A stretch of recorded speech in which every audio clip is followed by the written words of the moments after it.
बिस्मिल्लाहिर्रहमानिर्रहीम। अस्सलाम वालेकुम। क्या हाल है आप सबका? उम्मीद है अल्लाह की रहमत से ठीक होंगे। तो आज मैं बनाने जा रही हूँ मैंगो लस्सी, जो कि बहुत ही मज़े की बनती है। इसके लिए मैंने लिया है दही 1 पाव, 2 मैंने आम कट कर लिए है, चीनी हस्बे ज़रूरत, 1 गिलास मैंने दूध लिया है और बादाम हस्बे ज़ायका डालेंगे, 1 छोटा कप पानी। और शुरू करते हैं। बिस्मिल्लाहिर्रहमानिर्रहीम। बिस्मिल्लाहिर्रहमानिर्रहीम। आम डाल देंगे,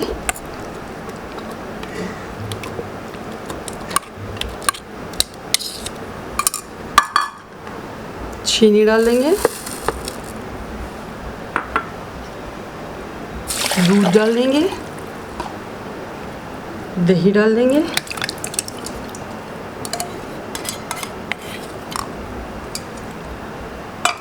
पानी डाल देंगे और अब हम ब्लेंड कर लेंगे।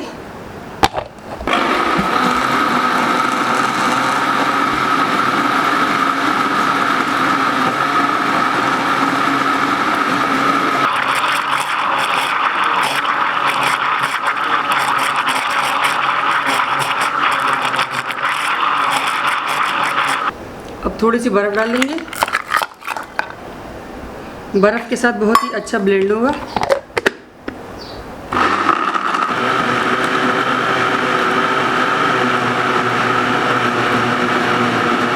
लीजिए जनाब, बहुत ही मज़ेदार मैंगो लस्सी तैयार हो गई है। आप इसे ज़रूर ट्राई कीजिएगा और मुझे फ़ीडबैक ज़रूर दीजिएगा। थोड़ा सा अब हम इसको गार्निश करेंगे। थोड़ा सा मैंगो चंक्स डालेंगे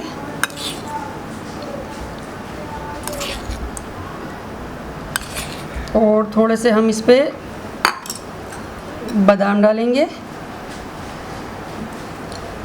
और अगर आपने अभी तक हमारा चैनल सब्सक्राइब नहीं किया तो कर लीजिए, लाइक भी कीजिए और अपने फैमिलीज़ और दोस्तों के साथ शेयर भी कीजिए। जज़ाकल्लाह खैर।